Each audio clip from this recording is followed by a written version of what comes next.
That is working. Please be working.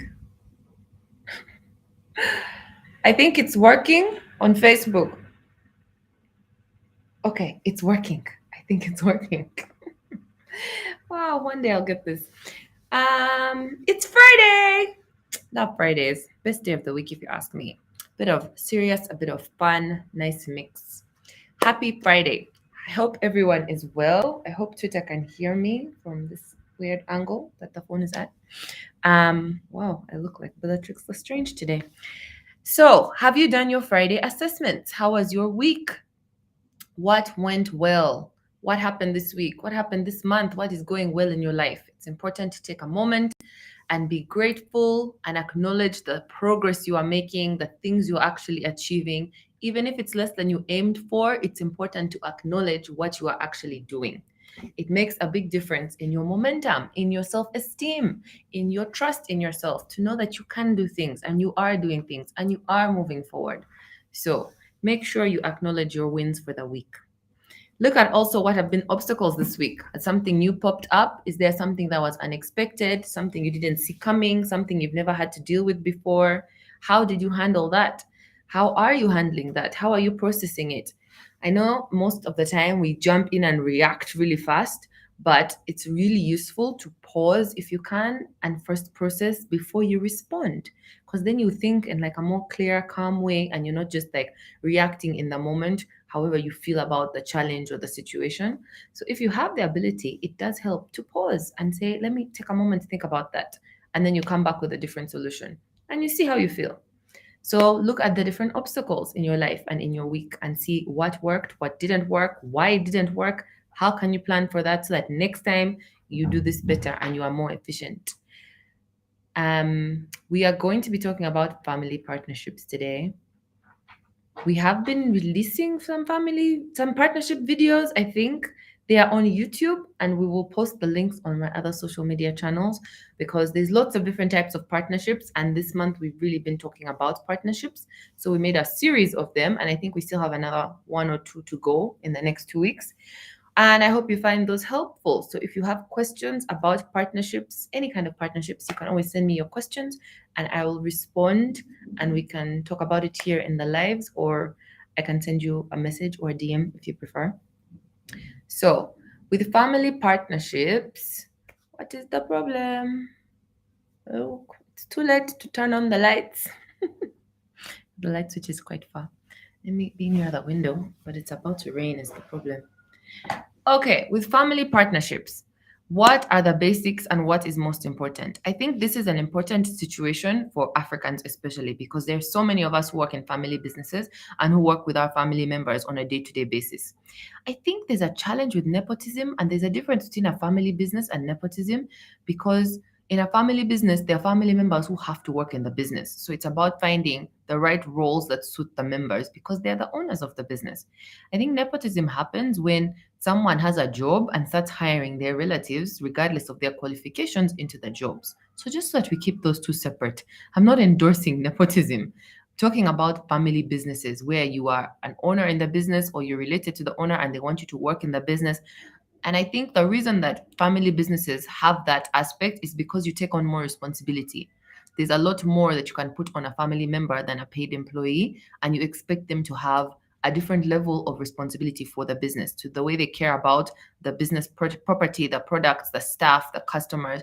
You have to like go an extra mile when it's your business because you're the owner and it's also your family name and your brand and your reputation. So there's like a lot more consequences. You can't just quit and move to another company as easily as someone who is just working in a company. So this is the family businesses I'm talking about. And it's family partnerships essentially because you do work as partners in a business.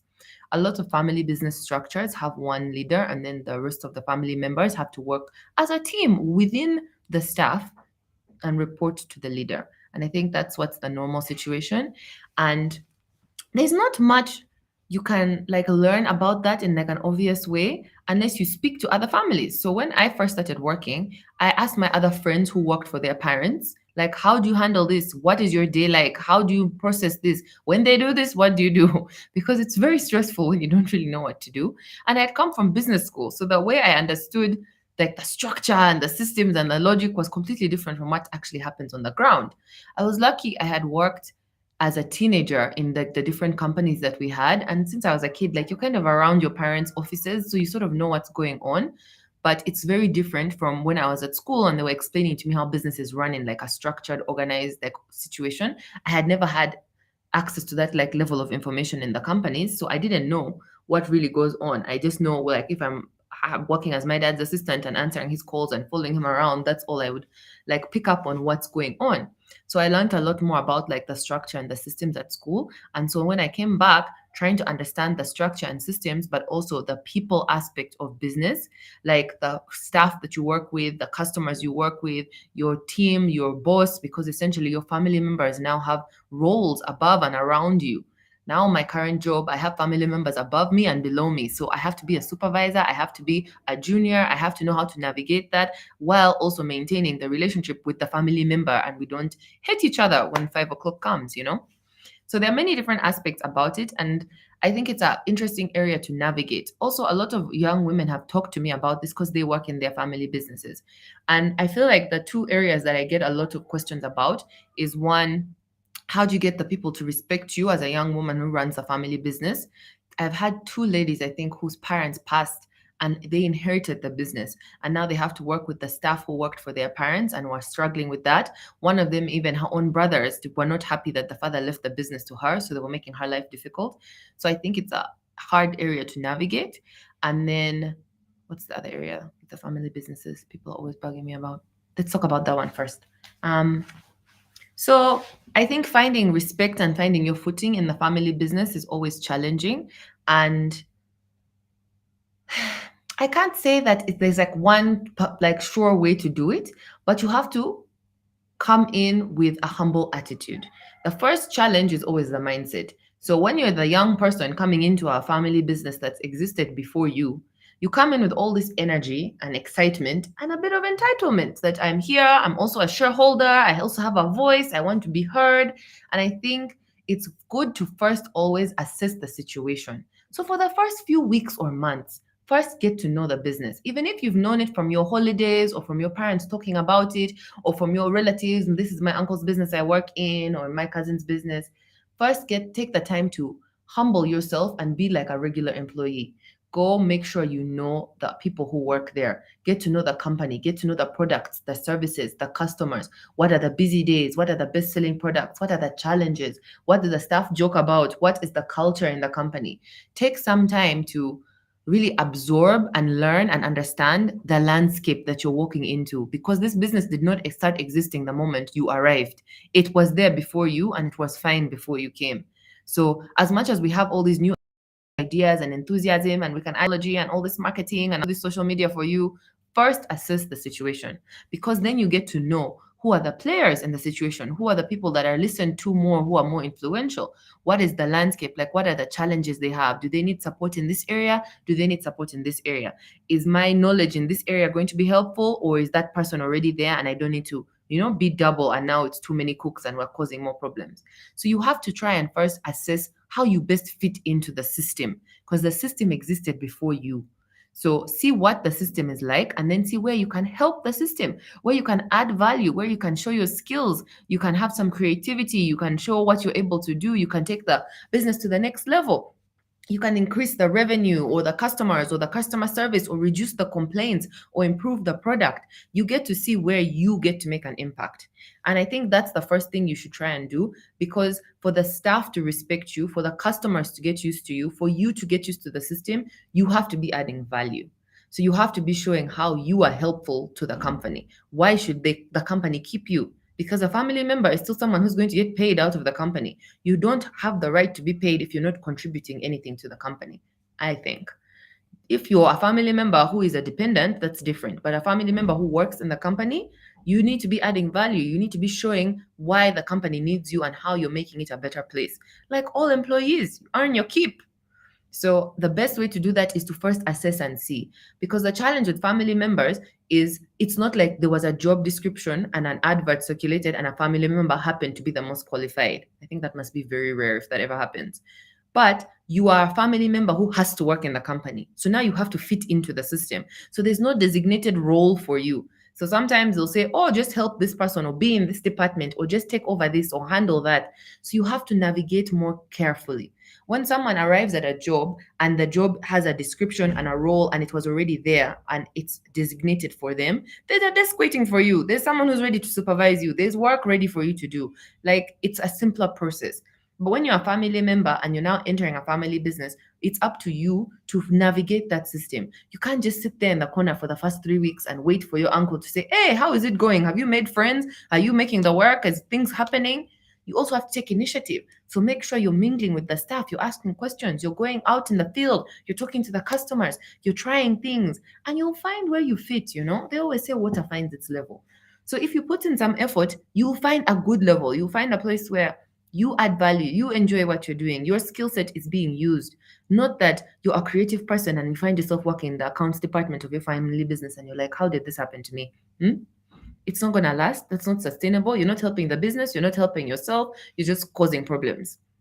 So take the initiative and make sure you assess the place, navigate the situation. Where can you add value? Where can you see an opportunity? And be humble about it. You know, we are still in Africa. You are the young one.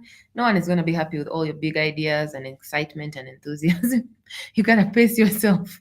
Once you're in the system and you're part of the system, that's when you can start with your ideas and enthusiasm. That's when people will be more like responding to you and more open to what you're trying to say, because they already respect you and they trust you and they know, oh, this person is good at this, or this person I like because they do this. This person shows up every day and makes sure that this gets handled. They first have to get to know you. You have to fit into the system. And then you can start to make changes.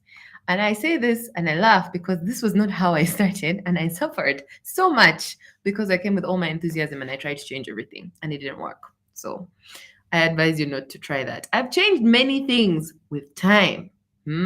Once you get into the system, then you have more ability to pace yourself and play the long game where you're changing the culture and the policies and the way things get done. And for a reason, of course, not just for fun. But it's very demoralizing for you and for the people who have to work with you if you come in with all this energy and ideas without first acknowledging what they are doing. Because they're working hard, they're doing a lot, they're making that company run, and that company probably paid your school fees. So you need to be grateful to the people that are already there, that are already putting in the work, and that are moving the company forward.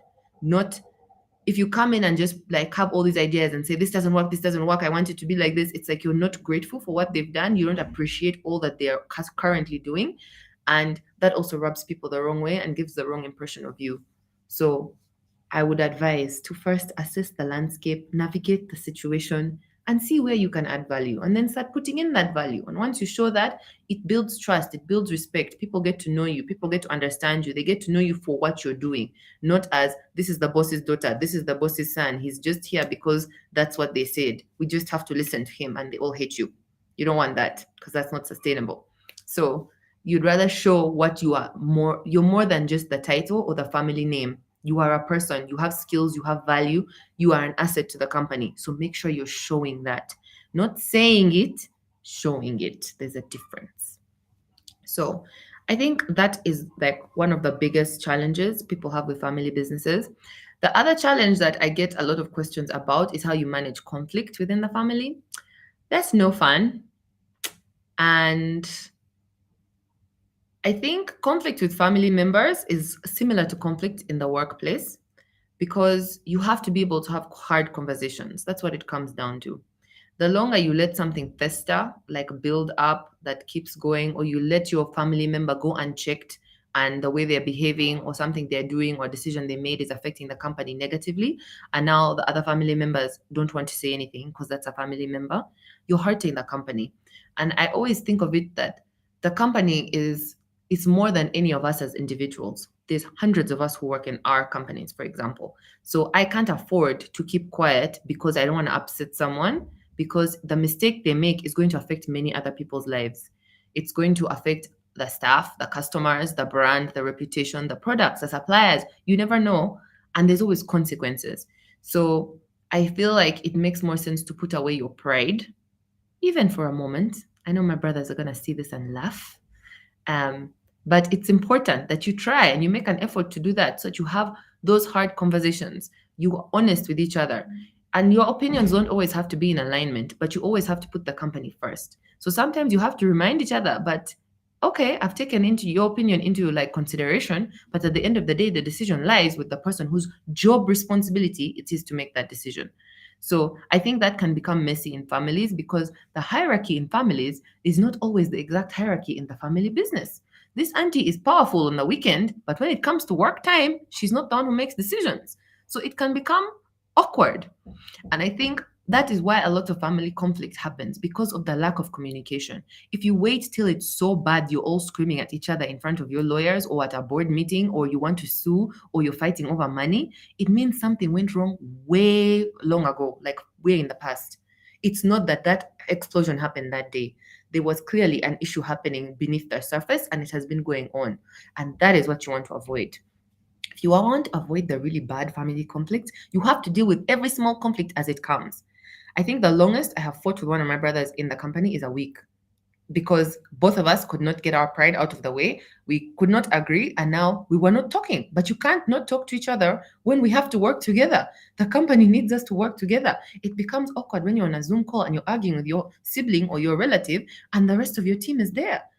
And I also learned from that. I was very upset, but it hurts the company, it hurts the morale, it hurts the project you're working on. And you have to be able to put that before yourself. You have to be able to have that conversation. I don't agree with what you said. I don't agree with what you said. Okay, we have agreed to disagree. What can we actually do in a practical way? Who is higher in the company that is going to make the final decision? Or whose project is it that they're going to have to take on that responsibility? If it's your project, I can't now put my opinion more ahead of your opinion because I can give you my opinion and my advice, but it's your project. You have to deal with it. It's your responsibility. So if you want to make your choice, go with it and not in a see how you suffer. It's a wrong decision way. Like, I support you, I disagree, but if this is what you really want to do, okay, I'm going to put my opinion aside. Let's get on board and support your vision for how this project is going to go. Like when you have a new product launch or like a new something happening in the company and there's family members arguing about it. At the end of the day, there always has to be a leader. And it's not about how much you love each other or who is in charge at home or who is the older one or who is what. Whoever's role it is, whoever is responsible for that project, that product, that service, that new thing that's happening, that is the person who the decision lies with. So the rest of you all have to get behind that person. And with family businesses, it affects your staff so much because if the family is not on the same page, it gives mixed messages to all the different managers, the different teams, the different people who work in your different shops or in the buses or in the trucks, whatever it is. That energy goes all the way through the company. And that's going to affect the team's morale. They're confused. They don't know who to listen to. Do we move forward on this? Do we move forward on this? This one said red. This one said blue. What do we do? They're all stuck. And now you're making their life harder. That's not their job to now be mediating between family members. With formal companies that don't have family members, they have a structure and a CEO and a board, and the instruction comes and it flows. There's none of this back and forth because you're all family members. But in family businesses, that's not the case. A lot of the time, a lot of the family is in like the managerial positions or all on the board, and they all have these other relationships that the team and the staff doesn't know about because family, you've been together all your lives. So you have to make sure that you're not leaking your family troubles into the company.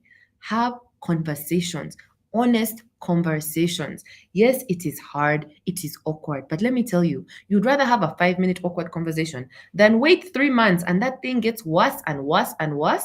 And now you're sitting in a 3-hour meeting with 6 extra family members and you all are not agreeing. It is way worse. It is way more awkward. It will be way more painful. So you'd rather swallow now and have the hard conversation when you sense there's something going on. Even when you hear, you know how people can be passive aggressive and just have like a small snide comment at the end of the meeting. Let's talk. Let's, as we walk out of the office. So you're not on board with what Sandra had said in the meeting? Oh no, Susie, I really didn't like what she said because last weekend she did this to me and she said that to what? Okay, let it out. Okay, I understand. You guys are having your personal issues, but in the workplace, we really need to be on the same page, encourage the team. So I'd appreciate it if you didn't make comments like that in front of that team. It's demoralizing. It's not helpful. If you and Sandra have an issue, you need to go sit down and talk about it so that you don't bring those things to work. It's not professional. It's a quick, small thing. You're not insulting someone, you're not criticizing them, you're just asking them to do better. Because we are all human beings. We all let out things. We all have emotions. We all have relationships. We all have moods. Things happen. But the more you just let things slide, that's how they build up. And when you're working with family members, you can't fire one another. You're stuck. So you can't let things just keep going and festering. This is how you watch those movies or you see it on TV, how families have fought, torn the company in half, or had to sell off assets because one couldn't agree with the other one. Where was I last week? Someone said that. Yes, I was in Mombasa, and this cab driver was telling me how the Muzungu nightclub owner died, but he had so many Kenyan baby mamas, and they all had different sons, and now all the sons were fighting over who gets the nightclub, and they couldn't agree. So the nightclub has been closed for 3 years now, as they're trying to auction it off, and then they just split the money. And the cab driver was telling me it's very sad because it was the best nightclub in the whole of Mombasa. So the whole town was very upset about this family squabble, and they've lost so many people, lost jobs who all used to work in the nightclub. It has made the business of the area also go down because it was like a popping nightclub, and just because the family couldn't agree. And I was like, that's very sad. I'm so sorry. And I get that these things happen. I think it's different when I think in situations like that, the family members don't really know each other either. So it's harder. But if you're blessed enough to have a family member who you get to interact with and talk to every day, make sure you keep those relations good. Don't let things build up and fester. The bigger they get, it's like a wound. If you don't clean it and deal with it when it's small, it gets infected and it spreads, and then you have to chop off the whole leg, you know? So don't let things get so bad. um I know it's harder, and I think it's also harder to work with family members because you have all this extra baggage and stuff with you, but it's also interesting and fun. You know each other's strengths, you know what each other is good at. It's just that you have to have this professional line where you switch in and out of, and it's something that you have to cultivate and work on with time, but you're able to build that up. It's a useful skill, and if you work in a family business, I think it's something you should take and be proactive about. Instead of just taking every day as it comes, how can we make this business work? How can we make this business last? How can we make this business grow? What can you as an individual do to make sure your relationships within your family members who work in the business stay strong and stay positive and stay professional, so that it's what's best for the company? Because you're not just working in the company for your own sake. It's for your family, your own husband, wife, children, your relatives, the staff, their families. There's so many consequences. A business encompasses so much, so many stakeholders. So don't let family squabbles get in the way of that. Just be more intentional about it. And having hard conversations, I promise you, no one has ever died from a hard conversation. It's just awkward. You take a few deep breaths, you get through it, and you move on. But you have to let these things out. Try and be calm about it. Try and be clear. Get to the point. Don't run around in circles. There is a lot of integrity in truth. If you're speaking your truth and you really mean it with your heart, even if it's a hard thing you have to say or a harsh thing, someone can hear it and not get immediately so defensive or shut down, because you needed to say it. You need to let it out, and it's what's best. If you're cautious or you're hesitant, take a day to think about it. Sleep on it, see how you feel the next day. Yeah, I really need to speak up and tell John what he said was not okay. Or tell Susie that when she does this, it affects the staff like this. You have to try and step up and do that. And that's leadership. When you work in a family business, you are all leaders. Even if you are not the leader of the family business, the rest of the team looks to you as a leader because they know they have to do what the family is dictating. That's the culture in the company. So as a family member, it's up to you to be a leader, because you have to lead by example. You have to be that person and also help your fellow members. Because whenever someone is going through something, it's going to be harder for them to be the bigger person, to step up, to say, okay, what we did today was not right. Let's talk about this. Or let's get on the same page before we go into the meeting, because our emails back and forth, we're not agreeing. Just take some steps, take some initiative to make sure that you are being intentional in these relationships and that you are managing them. It's not just that you're a family member, it's a given, you're just going to have a relationship. As you get older, as you start working, you become an adult, you have other priorities, other opinions, other perspectives. Even if you grew up in the same household as someone, you will not agree on every single thing. So it's important that you cultivate that professional relationship and you practice having those conversations, because it has a huge consequence and it's much better for the business and everyone involved. All right, I think we have a question. How do you deal with family takers who always run to the business only for funds? Thank you for that question, Simon. I think all families have that. Those ones I would not count as partners in the business. I call those dependents. Those ones, the best way I find to manage them is you put them on regular money. Let's be honest. No one wants to pay an adult to do nothing. But if you know that this is your relative, you're not going to let them starve. You need them to have enough money to live. Put them on a regular amount of money and a regular timing. Like every 2 weeks, I'll give you this money. I send it in mobile money so that you're okay. Then you can sleep at night knowing at least they have food, they have a house, they're okay, they're managing. But you don't want them coming in and out of the business, it's disrupting the business. That's the problem. When people come only for funds, oh, I need school fees now. Oh, this one is sick. Oh, I need to go up country. They just come and pop in whenever it's convenient to them. They're making their poor planning your emergency. And that is not right and that is not fair. You're running a business. You have people to pay. You have salaries to pay. You have suppliers to pay. You have things to do. You have your own motivation, your own priorities, your own things to do. But they are your relative. You don't want them to suffer. We live in harsh conditions. There's nowhere else for them to turn. But you got to manage that. Because the truth is, relatives are not going anywhere. They're going to be like that forever. They will always come to you. Every single time it's time for school fees, they will come to you. So the best thing you can do if you know that you have to is plan for it. This is how much money I've allocated for family members, and every month this is how much we're going to give out to them. Just have it sorted and settled. Otherwise, you're just going to have your business disrupted all the time. And then they become a nuisance. Oh my God, it's an emergency. I need all these medical bills. You have to pay all this much money now. Half the time, it's not even true. They just need some money for whatever else they want. So if you find a system that you can manage them, I gave you money last week, please. You know your money is coming next week. Don't come to me this week. And you can do it when your conscience is clear because you know that you've given them something and they're going to manage on that something. So Simon, I would say that's how you manage it. You can't just have family members coming in and out of the business to just take the funds.